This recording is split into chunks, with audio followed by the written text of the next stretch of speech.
Hello friends, I am Anil Kumar Soni. I welcome all of you on our YouTube channel Pen Point Classes. दोस्तों, अपना topic economics में चल रहा था utility से related, उसी को अपन आगे करते हैं। उसी में अपन जो अपना टॉपिक आज का है वो है तटस्थता वक्र। तटस्थता वक्र या इसे उदासीनता वक्र के नाम से भी जानते हैं। अगर इंग्लिश में बोलें तो इंडिफरेंस कर्व की बात कर रहे हैं, इंडिफरेंस कर्व। अब देखो, इकोनॉमिक्स में ये जो पॉइंट है उदासीनता वक्र, ये बहुत ज्यादा इंपॉर्टेंट बन जाता है। यहां से एग्जाम में क्वेश्चन बनते हैं कि तटस्था वक्र जो है उसकी डेफिनेशन क्या है, इसकी जो शेप होती है वो कैसी होती है। तो आज अपन पूरा जो टॉपिक है वो तटस्था वक्र से रिलेटेड ही पढ़ेंगे, ठीक है। तटस्था वक्र की बात करने से पहले मैं आपको पहला वीडियो याद दिला देता हूं जिसमें मैंने टाइप्स बताए थे कि यूटिलिटी जो है कार्डिनल और ऑर्डिनल के आधार पर बताया था अपन ने। उसमें पहला जो अपन ने पढ़ लिया था कार्डिनल अप्रोच, जिसमें प्रोफेसर मार्शल और प्रोफेसर पिगू ने इसका प्रतिपादन किया था। आज तो ये जो टॉपिक है तटस्थता वक्र, ये है ऑर्डिनल से रिलेटेड। किससे है? ऑर्डिनल से रिलेटेड है। मतलब ये कहता है, और इसके जो प्रतिपादक है उन प्रतिपादक का नाम मैंने वहां पर भी बताया था, मैं एक बार फिर से बता देता हूं। इसमें बताया था मैंने प्रोफेसर एलन, प्रोफेसर हिक्स, ऐसे मैंने आपको नाम वहां पे बताए थे पहले वीडियो में, ठीक है। तो प्रोफेसर एलन और प्रोफेसर हिक्स जो है, एक प्रोफेसर पेरेटो भी था, प्रोफेसर स्लटस्की का भी था, तो इन्होंने ही इसका प्रतिपादन किया था। उन्होंने कहा कि उपयोगिता को मापना संभव नहीं है, ठीक है। तो उन्होंने क्या कहा कि उपयोगिता को क्रम दिया जा सकता है। आप अपनी जो प्रेफरेंस के आधार पर आप उसको क्रम दे सकते हो। आपके सामने अगर 4-5 प्रकार की कमोडिटी है, ठीक है, तो आप उसमें से आप जो अपनी सबसे बेस्ट कमोडिटी जो आपको लगती है उसको फर्स्ट नंबर पे रखोगे, उसके बाद में सेकंड नंबर, उसके बाद थर्ड नंबर। तो इस तरह से आप उसको क्या दे सकते हो? क्रम दे सकते हो। ये बात किसने कही थी? ऑर्डिनल अवधारणा में प्रोफेसर एलन है, हिक्स है, पेरेटो है, स्लटस्की है, इन्होंने ये बात कही थी, ठीक है। अब अपन सबसे पहले ये बात करते हैं कि ये जो तटस्था वक्र है, इंडिफरेंस जो कर्व है, इसकी डेफिनेशन क्या होती है। बड़ी सिंपल सी डेफिनेशन है। अगर अपन इसकी डेफिनेशन की बात करें तो हिंदी में पहले बात करता हूं। दो वस्तुओं का ऐसा संयोग जिसके प्रत्येक संयोग पर मिलने वाली संतुष्टि का स्तर समान होता है। मैं क्या बोल रहा हूं? दो वस्तुओं का ऐसा संयोग जिसके प्रत्येक संयोग पर मिलने वाली संतुष्टि का स्तर क्या रहता है? समान रहता है, ठीक है। अब इसको डेफिनेशन में समझ नहीं आता तो कोई दिक्कत नहीं है, घबराने की जरूरत क्या है। अपन तो अपने डायग्राम से चलेंगे, इंडेक्स से चलेंगे। इकोनॉमिक्स जो है पूरी इंडेक्स बेस पर और डायग्राम पर टिकी हुई है, तो डेफिनेशन के चक्कर में ज्यादा नहीं पढ़ना है। इंडेक्स से और डायग्राम से एक एक चीज क्लियर कर दूंगा मैं, ठीक है। यहां से मैं आप लोगों को डेफिनेशन को पहले इंडेक्स बना के समझा देता हूं, उसके बाद डायग्राम के बाद में आपको एक एक चीज क्लियरली समझ में आ जाएगी। यहां पे मैं इसकी एक इंडेक्स बना देता हूं। इंडिफरेंस कर्व के लिए अपन सबसे पहले एक इंडेक्स बनाते हैं। यहां से आप लोगों को ये दिख पा रहा है आराम से। इसमें यहां पे मैं लिख रहा हूं संयोग जो मैंने बताया था, उसमें A B C D E. आपके पास में दो कमोडिटी है, मान लो एक तो है आपके पास में सेव और दूसरे जो है मान लो आपके पास में केले हैं।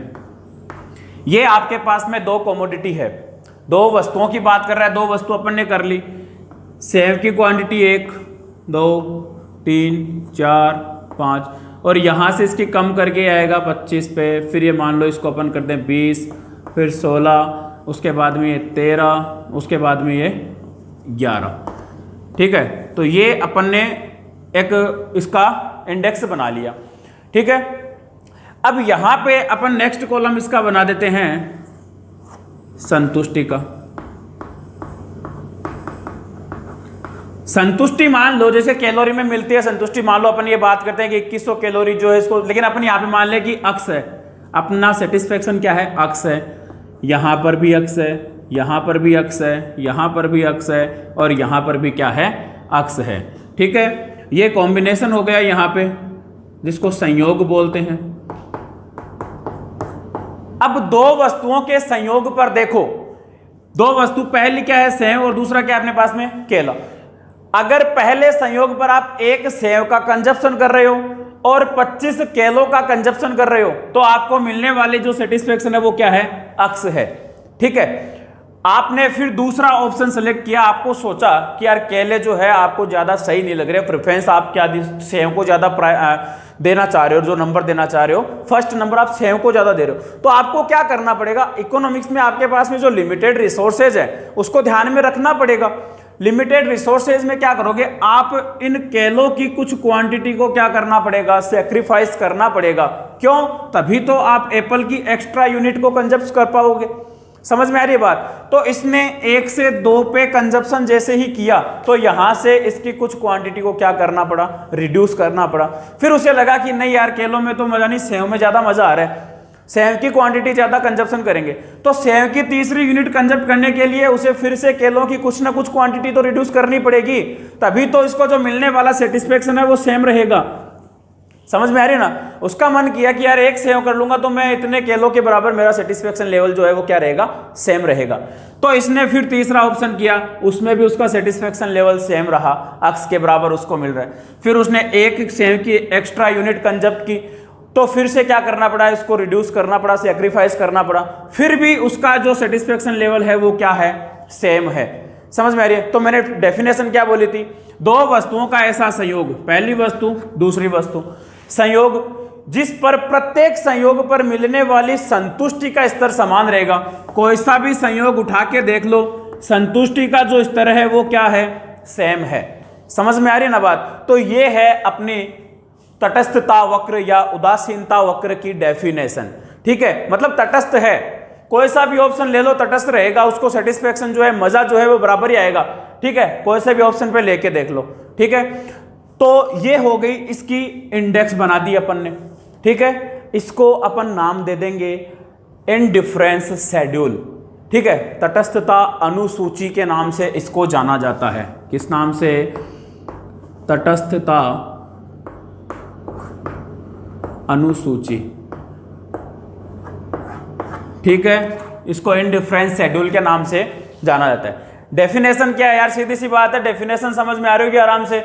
अगर आपसे पूछ ले कि तटस्थता अनुसूची की जो परिभाषा है वो क्या है, इसकी डेफिनेशन क्या है।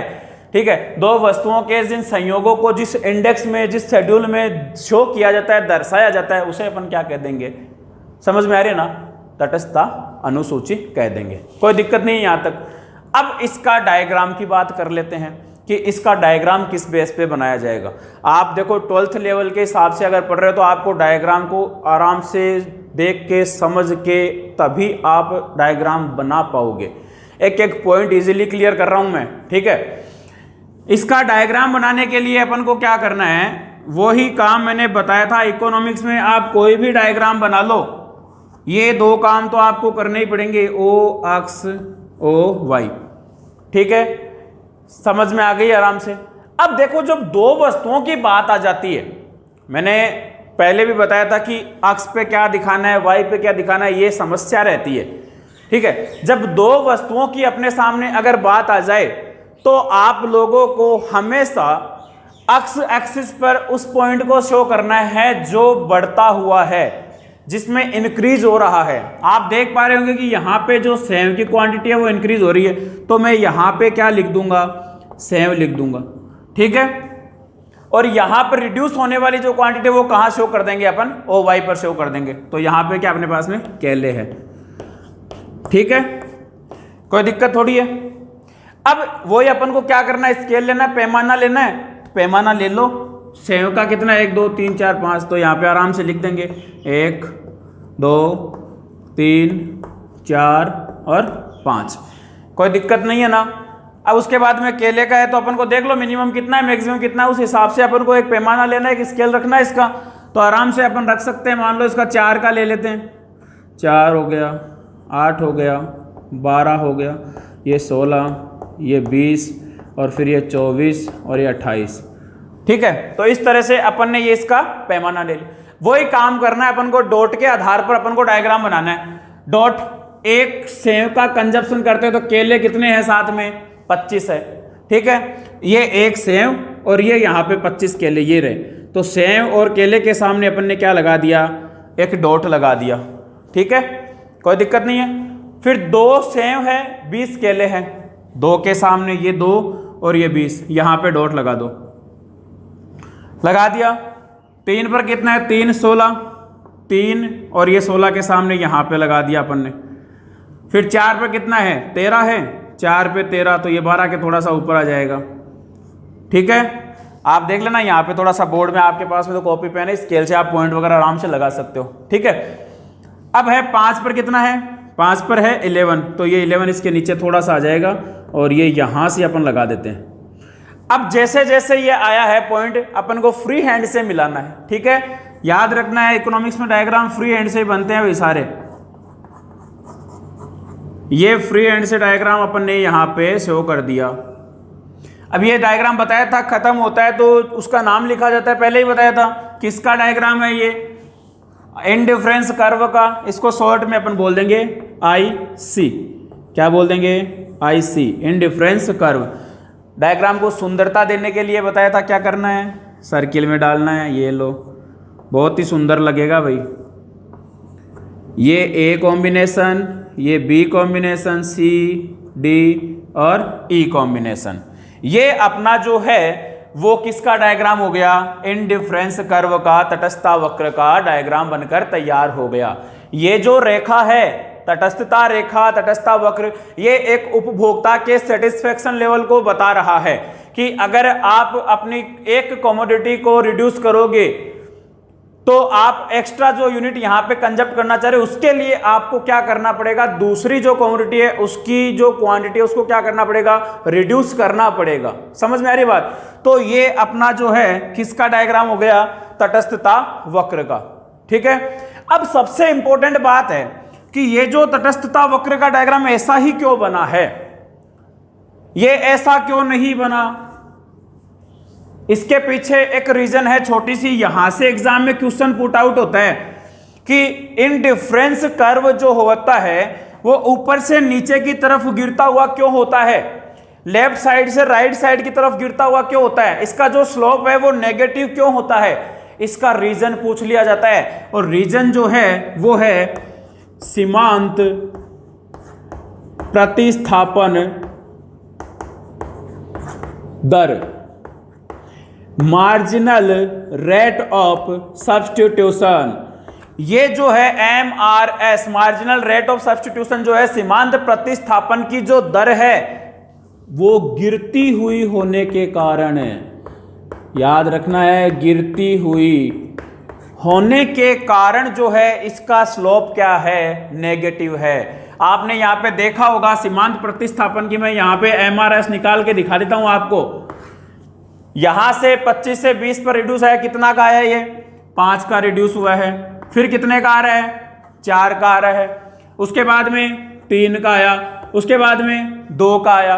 तो आप देख रहे हो कि ये जो सेक्रीफाइस किया जा रहा है एक कमोडिटी की एक्स्ट्रा यूनिट को कंजप्ट करने के लिए, दूसरी यूनिट की जिन मात्राओं का, जिन क्वांटिटी का रिड्यूस किया जा रहा है, सेक्रीफाइस किया जा रहा है, वो सेक्रीफाइस की जाने वाली जो क्वांटिटी है वो ही क्या कहलाएगी, मार्जिनल रेट ऑफ सब्स्टिट्यूशन कहलाएगी, जो क्या होती है, हमेशा गिरती हुई होती है। इस कारण ही इसका जो शेप है वो क्या होता है, नेगेटिव होता है। एक बात और इंपॉर्टेंट है, पूछ लिया जाता है कि इंडिफरेंस कर्व जो है वो ओरिजिन पॉइंट से उसकी जो शेप होती है वो कैसी होती है। याद रखना है, बहुत बढ़िया बात चल रही है यार। इसकी जो शेप होती है वो होती है उन्नतोदर। आप बोलोगे सर हिंदी में क्यों बता रही हो, ये कोई नाम थोड़ी होते हैं, आपने पहले नत्तोदर बोला अब उन्नतोदर बोला है। उन्नतोदर का मतलब ये है, इंग्लिश में इसको बोलते हैं कॉन्वेक्स। समझ में आ रही है ना, एक होता है कॉनकेव, एक होता है कॉन्वेक्स। तो इसकी जो शेप होती है, ये जो होता है वो ओरिजिन पॉइंट से क्या होता है, कॉन्वेक्स शेप का होता है। ठीक है, उन्नतोदर आकृति का होता है। हिंदी वाले थोड़ा सा अगर देखो तो इसको उन्नतोदर बोलते हैं। समझ में आ रही है बात। तो यहां से ये चीज क्लियर कर लेना, इसके एग्जाम में क्वेश्चन आए हुए हैं भाई, आपकी बोर्ड एग्जाम में यहां से 1-1 नंबर 2-2 नंबर के क्वेश्चन बहुत बार आए हुए हैं। ठीक है, मैं इस टॉपिक पे इसलिए ज़्यादा टाइम लगा रहा हूँ क्योंकि ये एग्जाम के दृष्टिकोण से 1 नंबर का इंपॉर्टेंट है, 2 नंबर का क्वेश्चन भी इसी में से आता है, 4 नंबर का क्वेश्चन भी एग्जाम में इसी में से पूछा जाता है और 6 नंबर तक के क्वेश्चन भी इसी टॉपिक में से हजारों बार पूछे गए हैं। ठीक है ना। तो आप लोगों को इस टॉपिक को अच्छे से समझना है, मैं इसी टॉपिक पे ज़्यादा टाइम लगा रहा हूँ। ठीक है, यहां से कोई दिक्कत नहीं है, समझ में आ गई होगी बात। अब ये देखो, यहां से समझ में आने के बाद में एक नाम और आता है तटस्थता मानचित्र। अब ये नई क्या बला है यार, ये तटस्थता, सर आपने तटस्थता वक्र तो समझा दिया, अब तटस्थता मानचित्र क्या है? अरे कुछ ही नहीं है, बहुत इजी है। इसको इंग्लिश में बोलते हैं इंडिफरेंस मैप, इंडिफरेंस मैप। ठीक है ना। अब बहुत इजी चीज है।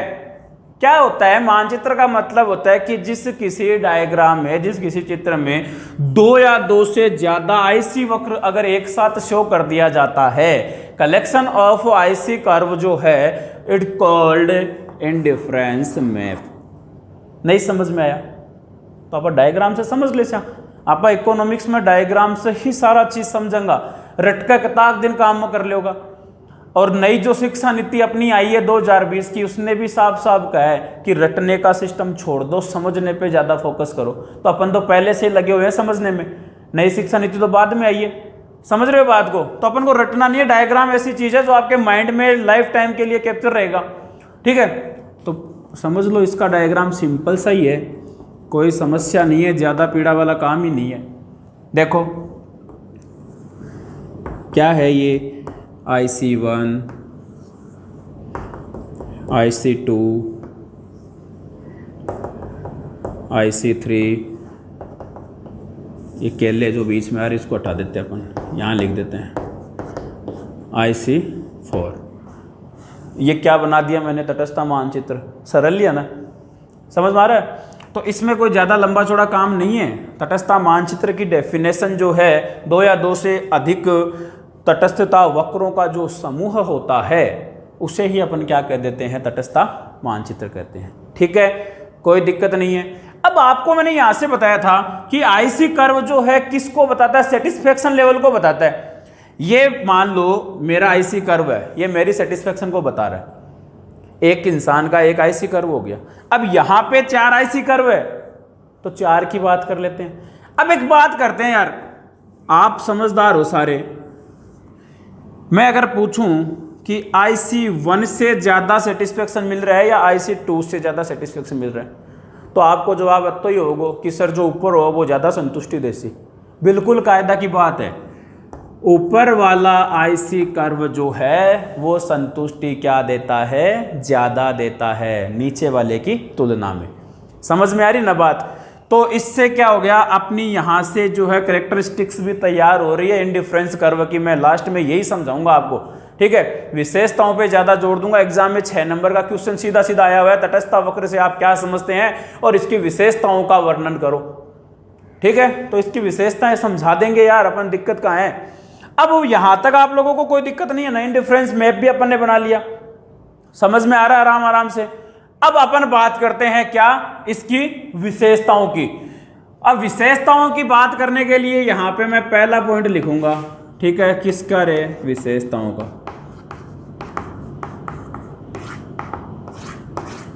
ठीक है, विशेषता नंबर 1। अब सारी जो विशेषता ना इस डायग्राम से, इस इंडेक्स से, जो डेफिनेशन मैंने बताई है वहीं से ही निकालनी है, कोई नई नहीं है। अब इसी में से जितने चाहो पॉइंट बना सकते हो विशेषताओं के। देखो पहला पॉइंट क्या है, आप कहोगे सर ये तो हमें आता है, ये लेफ्ट टू राइट गिरता हुआ होता है। बताई को नहीं बताई, बाहर हटा। देखो आ मेरी लेफ्ट साइड है को नहीं है और आ राइट साइड है ना, तो वो डायग्राम भी 8 से चालू हो और 8 की तरफ जा रहे हो, गिर रहे हो को नहीं गिर रहे हो। तो आई बात आप विशेषता नंबर 1 में पढ़ रहे कौन पढ़ रहा, लेफ्ट टू राइट गिरता हुआ होता है, कोई दिक्कत नहीं है। पॉइंट नंबर 2 आराम से समझ मासी, डर बारी बात ही को नहीं, हार करवा की जरूरत ही को नहीं खट्टे भी। ठीक है, ऋणात्मक ढाल होता है। इसका जो स्लोप होता है, इसका जो स्लोप है वो नेगेटिव है। मैंने पहले बताया था नेगेटिव है। अरे कोई चीज गिरती है तो नेगेटिव है, कोई चीज बढ़ती है तो पॉजिटिव है। ठीक है, तो इसका स्लोप कैसा है? नेगेटिव है।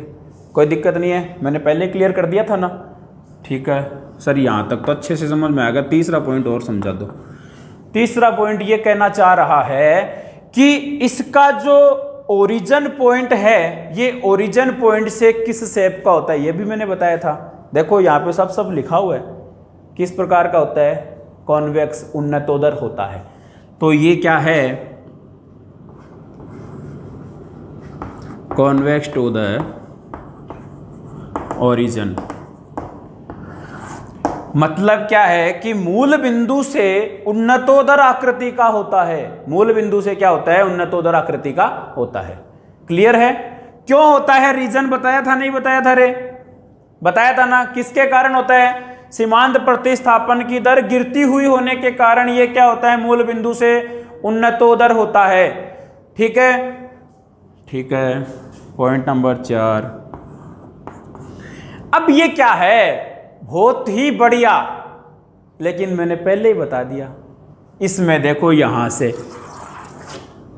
ऊंचा उदासीनता वक्र नीचे की तुलना में अधिक संतुष्टि देता है। देता कि नहीं देता? मैंने बताया था, जो आपका ऊपर वाला जो इंडिफरेंस कर्व है वो नीचे वाले इंडिफरेंस की तुलना में क्या देगा? सेटिस्फेक्शन ज्यादा देगा। ठीक है, तो यहां पे लिख दूंगा मैं, ऊंचा वक्र अधिक संतुष्टि को बताता है। कोई दिक्कत थोड़ी आ रही है? समझ में आ रही है? साथ में लिखते जाना यार। ठीक है, आगे बात कर लेते हैं पॉइंट नंबर 5 की। पॉइंट नंबर 5 क्या कहता है कि कोई जरूरी नहीं है कि दो तटस्थता वक्र समांतर ही हो, पैरेलल ही हो। पैरेलल का मतलब क्या? समांतर का मतलब क्या है? जैसे यहां पे एक मैं डायग्राम से समझाऊं, ये IC1 IC2 देख रहे होंगे कि दोनों समांतर है। अरे रेल की पटरियां आप लोगों ने देखी होगी, बिल्कुल दोनों में जो बीच का गैप होता है ना, वो सेम होता है, समान होता है। तो इसी प्रकार ये कहना चाह रहे हैं कि कोई जरूरी नहीं है कि समांतर रेखाएं जो दोनों है वो ही तटस्थता रेखा है। असमांतर भी तटस्थता रेखाएं हो सकती है। असमांतर, इसका मतलब ये भी तो हो सकती है। ये मान लो IC3 कर देता हूं इस प्रकार से। अब देखो इसका गैप, अरे है तो ये भी तटस्थता, ओरिजिन से क्या है? कॉन्वेक्स है। ये भी ओरिजिन से कॉन्वेक्स है, ये भी ओरिजिन से कॉन्वेक्स है, और ये भी ओरिजिन से क्या है? कॉन्वेक्स है। इसका मतलब रेखाएं जो है वो सारी ही तटस्थताएं हैं। इसका समांतर और असमांतर से कोई लेना देना नहीं होता है। अब आपके दिमाग में सवाल ये आएगा यहां से कि सर ये तो मान लिया कि समांतर है, समांतर होने का कारण क्या है? भाई दोनों समांतर तो क्यों है और ये असमांतर क्यों होती है? ऐसा भी होता है क्या? बिल्कुल होता है। यहां पे बात करूं, अगर दोनों की सीमांत प्रतिस्थापन की दर गिरती हुई है, IC1 और IC2, आपको पता है इसके जो कॉन्वेक्स होने का जो कारण है वो क्या है? सीमांत प्रतिस्थापन की दर गिरती हुई होना। यही कारण बताया था ना। अगर मैं यहां पे दो चौक की बात करूं, अगर इनको दोनों को समान दूरी से साथ में गिराया जाएगा तो इसके गिरने की जो दर है वो समान रहेगी, ये समांतर जाएगी नीचे। ठीक है, तो इसका मतलब यहां पे दोनों में जो सीमांत प्रतिस्थापन की जो दर है वो समान गिर रही है, समान गिर रही है। लेकिन यहां पे क्या हुआ? सीमांत प्रतिस्थापन की दर दोनों, एक तो तेज गति से गिर रही है, ये तो तेज गति से गिर गई इसलिए नीचे, और ये धीरे धीरे धीरे धीरे गिर रही है। एक यहां से गिरा दूं और एक यहां से गिरा दूं, तो समझ में आ रही है? या मान लो एक छोटी चौक डाल दी और एक बड़ी चौक डाल दी, तो ये तो जल्दी गिर जाएगी, ये धीरे धीरे गिरेगी। समझ में आ रही ना? तो क्या होता है कि जो गिरने की जो दर है वो अलग अलग होने के कारण ये समांतर और ये असमांतर हो जाती है। समझ में आ गया होगा यार मेरे हिसाब से तो। ठीक है, तो यहां पे अपन क्या लिख देंगे कि असमांतर रेखाएं भी तटस्थता रेखाएं हो सकती है। असमांतर क्या हो सकती है? तटस्थता रेखा हो सकती है। समझ में आ रही है ना बात अच्छे से? एक और विशेषता पढ़ लो फिर, दिक्कत कहाँ रही है। क्या होता है कि गोल कोई वक्र है, मान लो गोलाकार कोई आकृति है, ये बोलना चाह रहे हैं कि गोलाकार आकृति में भी कुछ हिस्सा ऐसा है जो तटस्थता वक्र है। कैसे? देखो भाई,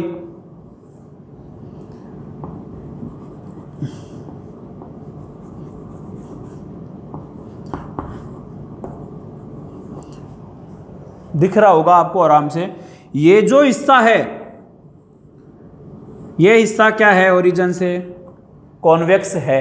बाकी का हिस्सा देख लो कॉन्वेक्स नहीं है, ये कॉन्वेक्स नहीं, ये कॉनकेव हो गया, ये कॉनकेव हो गया। समझ में आ रही ना? ओरिजिन से क्या है, तो इसकी एक विशेषता ये भी बनती है कि गोल या अंडाकार आकृति का कुछ हिस्सा जो है वो क्या हो सकता है? तटस्थता वक्र हो सकता है। ठीक है, तो यहां से आप लिख लेना मैंने जो बोला है। ठीक है, तो ये अपना जो है, अपनी जो तटस्थता वक्र इंडिफरेंस कर्व की जो थी, जो विशेषताएं अपन ने बता दी। बस इसमें कुछ मान्यताएं, देखो इकोनॉमिक्स में मान्यताएं लेकर चलनी पड़ती है, बिना मान्यताओं के ये डायग्राम वगैरह नहीं बनते हैं। तो मान्यता वही है, उपभोक्ता को विवेकशील माना गया है। उपभोक्ता जो है वो जैसे सेव और केले खा रहा है ना, तो अपने जो है उसका ध्यान पूरा रहेगा कि सेव की जो प्राइस है वो क्या है, केले की जो प्राइस है वो क्या है, इन सभी बातों का उसको क्या रहेगा? ध्यान रहेगा।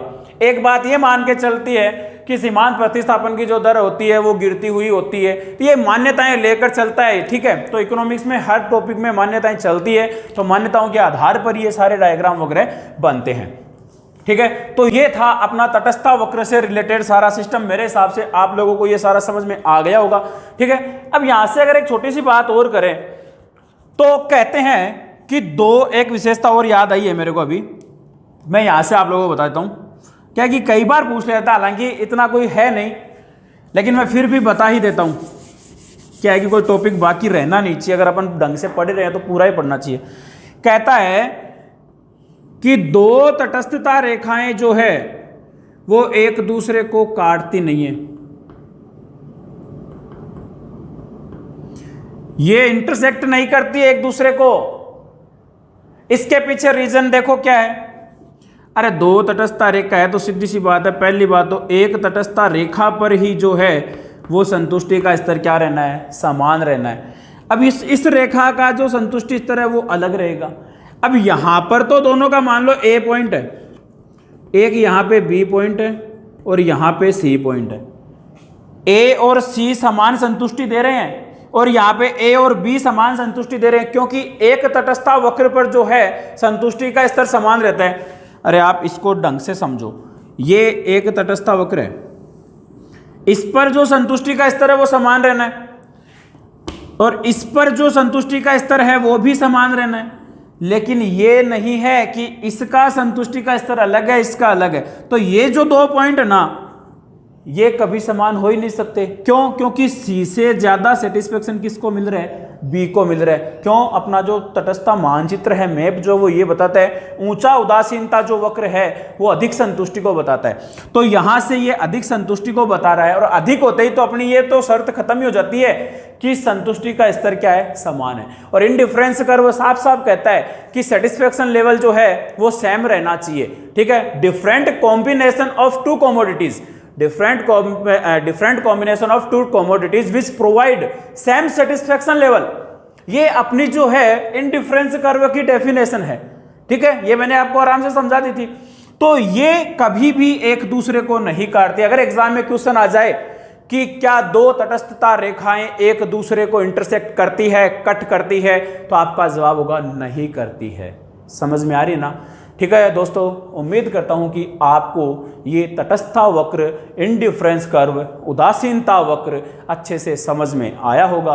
और अगर आपको ये समझ में आया है तो आपको करना क्या है? वीडियो को लाइक करना है, शेयर करना है, ताकि उनको अच्छे से अच्छा जो मैटर इकोनॉमिक्स का अपना चल रहा है वो साथ में मिल जाए और किसी को कोई प्रॉब्लम ना आए। ठीक है, इकोनॉमिक्स यार पूरी इकोनॉमिक्स कंप्लीट करवा रहा हूं, तो आप पेन पॉइंट क्लास के चैनल पे आके इकोनॉमिक्स का आनंद ले सकते हैं और चैनल को सब्सक्राइब कर दो। ठीक है दोस्तों, जय हिंद जय भारत।